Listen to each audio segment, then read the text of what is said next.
हाँ है अभी टाइम। सन 1984 की घटना है। 10 लाख क्षण पर्व थे। आचार्य श्री को पेचिस आ गई। पेचिस जानते हैं, जो पेट में दर्द हो जाता, पेचिस बार बार शौच जाना पड़ता है। 10 लाख क्षण पर्व चल रहा है। चौथा दिन था। उत्तम मारदव आर्जव शौच, चौथा दिन था।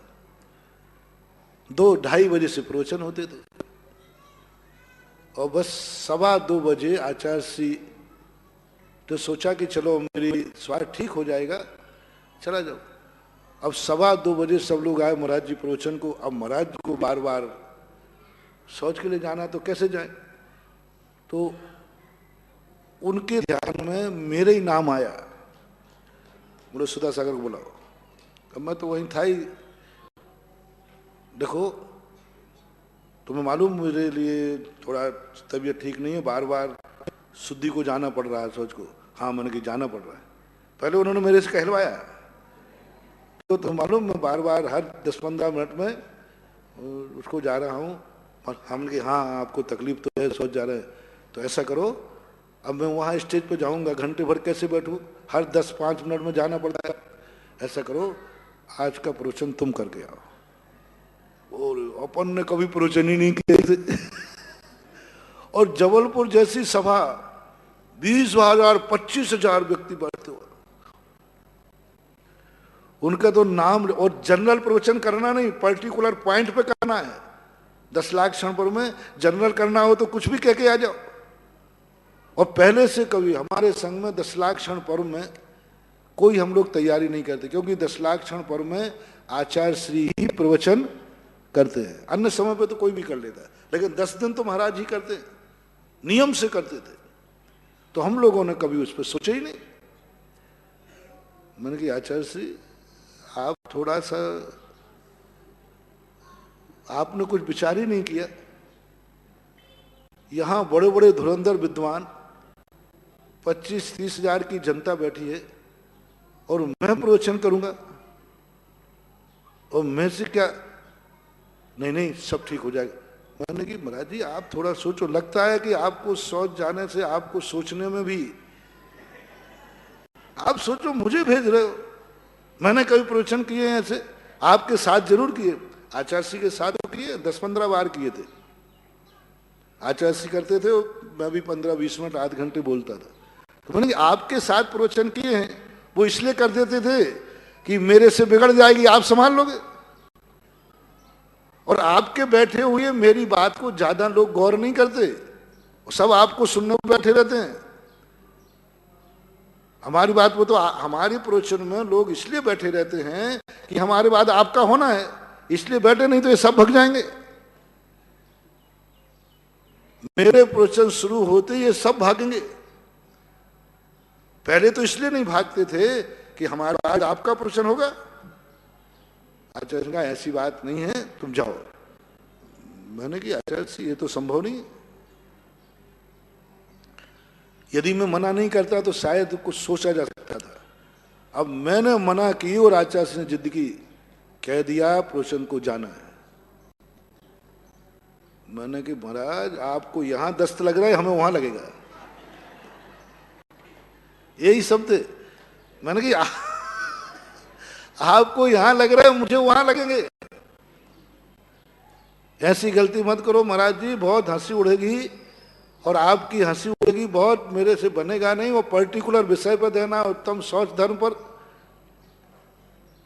अब आचार्य श्री तो मैंने कहा ना कि ऐसे जिद्दी उस दिन लगे, ये बिल्कुल, अब मैं कह ही नहीं रहा हूं, जो अंदर की बात थी वो तो है ही। फिर मैंने कहा कि ठीक है आचार्य श्री मैं चला जाऊंगा, लेकिन कम से कम 2 महाराजों को भेज दो, आधा आधा कर लेंगे, एक में एक और महाराज। वैसे हमेशा 2 को भेजते थे, कभी भी हो। जब आचार्य श्री नहीं जाते थे तो 2 लोगों को भेज देते थे। अब वो मैंने कह दिया ना कि 2 को भेज दो, नहीं 2 नहीं जाएंगे, एक ही अकेले जाओगे, तो अकेले ही प्रवचन करोगे। मैंने कि आज तो या तो हमारी कुंडली का ग्रह कौन सा, राहु केतु, और यहाँ पर आचार्य से हमारा कोई पूर्व जन्म का बैर है जो आज पूरे पंडाल में मेरी हंसी उड़ाने पर उतारू हैं। पर हमने कहा आचार्य से करना पड़ेगा। बोले क्या? बोले संघ का कोई भी साधु हमारा प्रवचन सुनने नहीं जाएगा, क्योंकि हमने कहा कि ये तो सब बुद्धू लोग हैं, कुछ भी सुनाया, इनको क्यों बैठा लूं। अब मैं कोई भी साधु प्रवचन सुनने नहीं जाएगा, मैं अकेले ही जाऊंगा। आचार्य सिंह तो आज नियम लिया था कि जो ये कहेगा अपन को, तो आचार्य के नहीं, पूरा संघ जाएगा। ब्रह्मचारी जी, समय सागर वाले सबसे कह दो, सभी लोग आज प्रवचन सभा में बैठेंगे। और मैंने कही आज तो पक्की दुश्मनी बजाना है इनको। धन्य है। उस समय तो बड़ा बुरा लगा, बहुत बुरा लगा। ऐसे लगे कि आचार्य श्री वो कातंत्र रूपमाला में आया ना, गुरु शत्रुवत। गुरु आदेश देते समय शिष्य को शत्रु के समान लगता है, शास्त्र में आया है। आदेश देते समय आज्ञा शत्रुवत और आगम मित्रवत, ऐसा आगम में तू सूत्र लिखा। तो मैंने पढ़ा ही था तो थोड़ी देर मैंने कि आज सही में गुरु नहीं, ये तो हमारे शत्रु बन करके।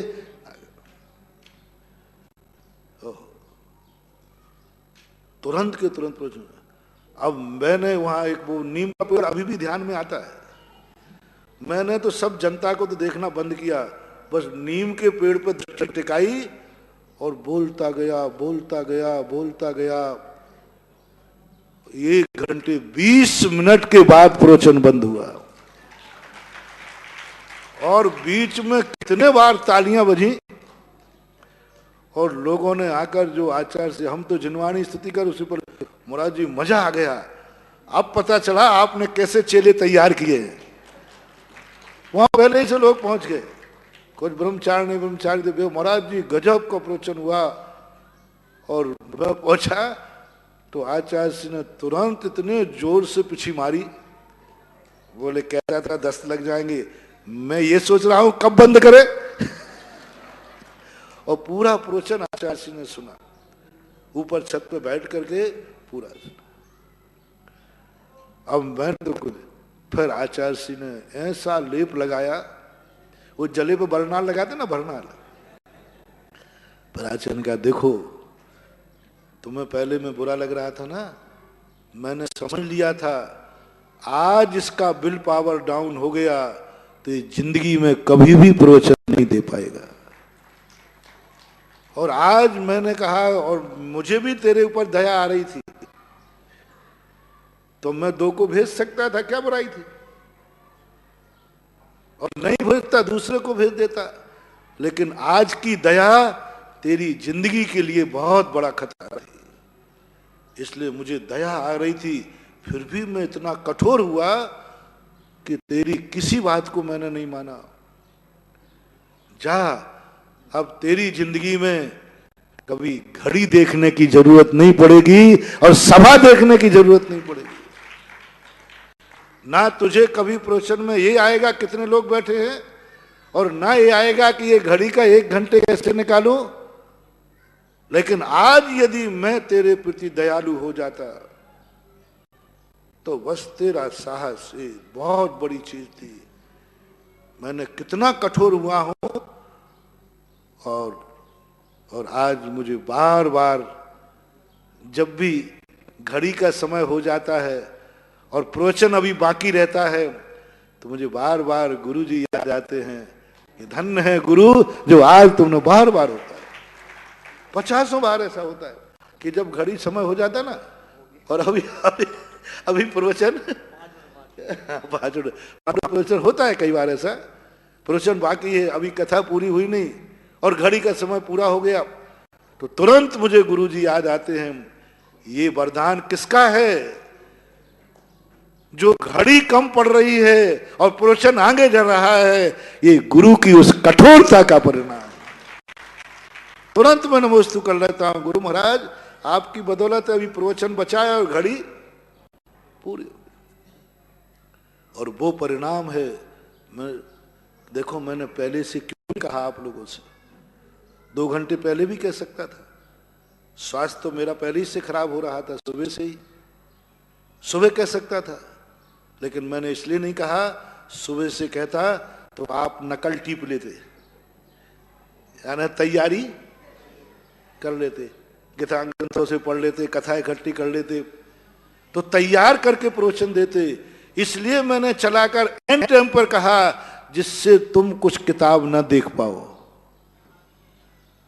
किताब ना देख पाओ, किसी से पूछ ना पाओ, सोच भी ना पाओ। बोले ये मेरी पूरी प्लानिंग से किया है मैंने,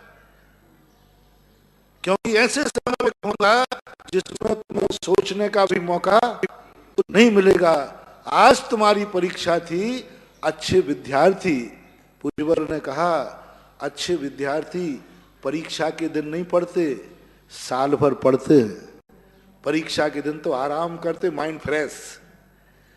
और जो नहीं पढ़ने वाले हैं वे साल भर मस्ती करते हैं और परीक्षा के दिन रात भर जगते हैं। ये गंदे लोगों की आदत है।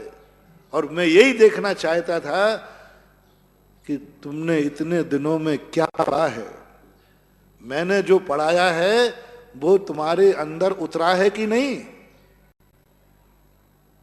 उतरा है कि नहीं। इसलिए मैंने तुरंत पढ़ने का और सोचने का मौका नहीं दिया, 15 मिनट पहले कहा।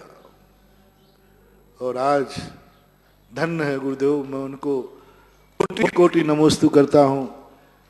उस दिन के बाद आज तक मैंने कभी प्रवचन के लिए कुछ सोचा ही नहीं, आके सीधा बैठ जाता हूं, जो आता है शुरू हो जाता हूं, और शुरू होता हूं तो बोलता जाता हूं। गुरु इतने कठोर होते